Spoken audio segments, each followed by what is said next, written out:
well, thanks for coming out. I wasn't expecting so many people on a cold Wednesday evening. Also want to thank DIT.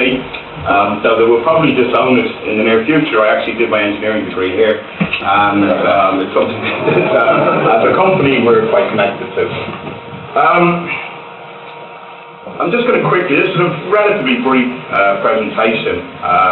And it's done not without motive either. We have a very specific reason to come out and start talking about this stuff at this point in time, and I'll come down to why we're doing that. This is really a kick-off of a sequence of lectures that we'll be doing over the course of the next 6 to 9 months.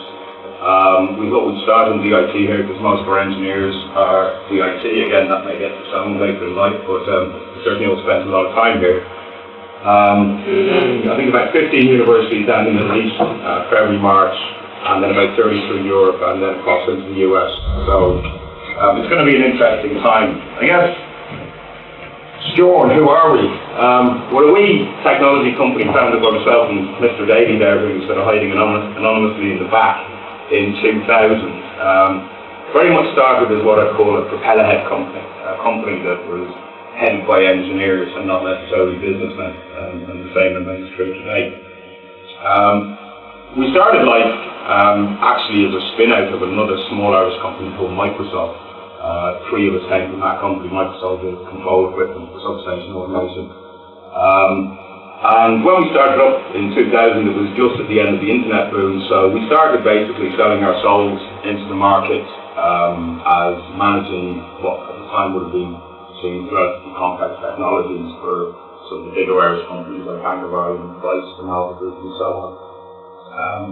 And in a very Irish way, we met somebody in a pub one day with a great idea about credit card fraud, and he said, look, somebody can develop technology that can detect counterfeit credit cards.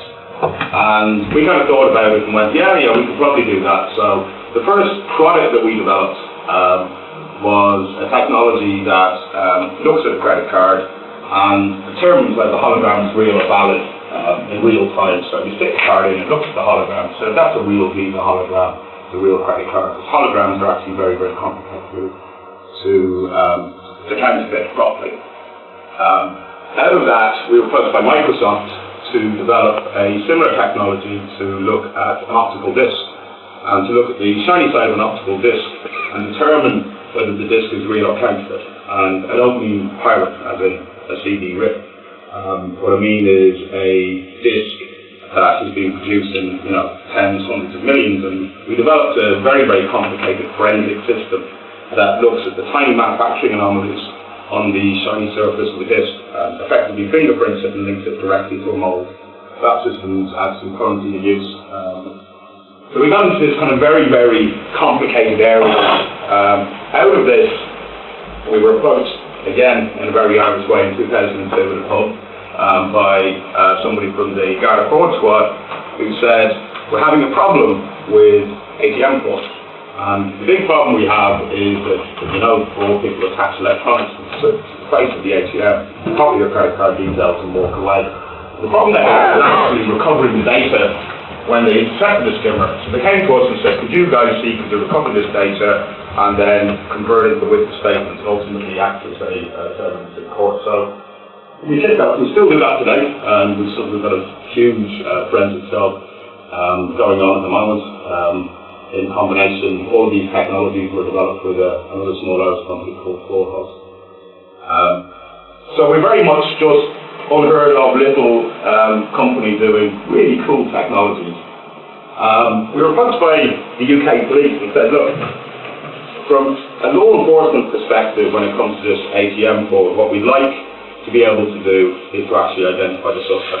This actually physically identifies somebody to the crime, because we're coppers, we don't really care about the bank losing money. What we're paid to do is arrest people, prosecute them, stick them in jail. So we developed again, for fraud holes, this system of covert surveillance cameras. If this person's in the room, I apologise. Of covert surveillance cameras that were effectively 16 cameras, tiny micro cameras that you put on a frame around an ATM, and it allows, a lot of ATMs are hit regularly by criminal gangs, it allows us to get absolutely crystal clear, forensically presentable images of criminals. These are not criminals, by the way, to point out, although I look at them as criminals, of criminals committing a crime.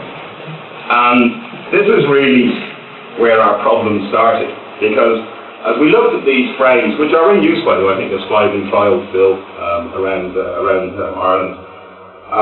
One of the big issues when you're building these kind of covert surveillance systems that literally have to be mobile, so the cops will put it on one and then want to move it to another ATM that's getting hit, is obviously how do you power it? Yeah. So, and being coppers, they're not particularly technologically sophisticated. So we have to look at providing power to this over extended periods of time. And we looked at the usual options. Again, you have to remember the frame of this is covert, you're not meant to see it. So we looked at the latest advances in lithium-ion batteries, combined with solar panels, and micro-flexible solar panels and micro-wind turbines, and nothing too unusual. However, and this is where all the trouble started in this strange thing called orbo, we were testing a very small micro-wind turbine. We're doing classic torque testing and seeing how efficient it was in various frames. And we began to get some kind of really strange readings. And this doesn't add up, this can't possibly be correct. And effectively what we got is when we're rotating these specific arrangements around 360 degrees, and you take the torque and the angle and you do all your calculations and you look at the energy, it wasn't zero. It wasn't that it wasn't zero in that we lost some energy to friction, it wasn't zero in that we gained some energy. So the first thing we did is go, we're testing this wrong. This is crazy stuff, yeah.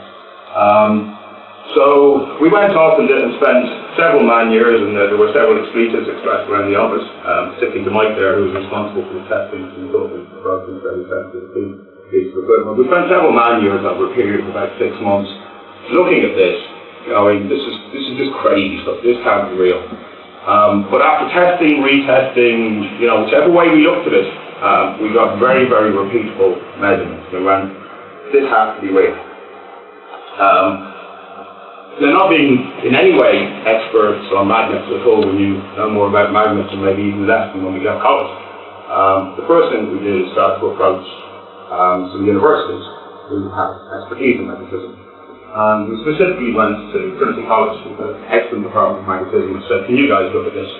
And after they finished laughing, they said, no, really, can you look at this? And they said, no. I said, okay, well look, can you get, some other engineer, other than yourself, to look at this, because we can't be bothered waiting. So we went through that process. We had an engineer come in and test it and go, yeah, this is a bit crazy.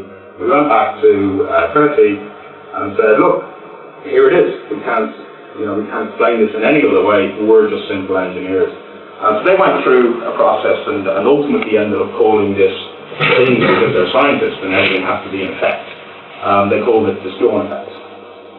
And it documented it and blah, blah, blah. I should say, by the way, these are individuals within Trinity, not the college itself. Individuals from the magnetic department. That effect, this weird discovery, is the basis of what we now call orbo.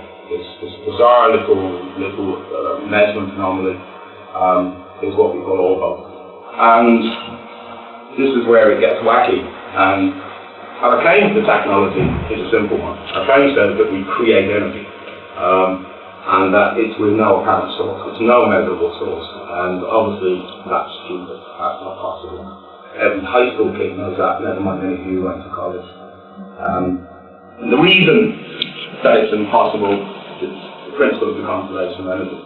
So I'm going to now just give you a brief bit of history on it, probably again it will be very brief because I'm no expert, but in essence, and there's many ways you can state the principle of conservation of energy, but in essence the principle of conservation of energy says that energy can neither be created nor destroyed, it can change from one form to the other. So when you stick the gasoline into your car and the car is doing work, all that you're really doing is taking the energy trapped in the petroleum and converting it into motive power.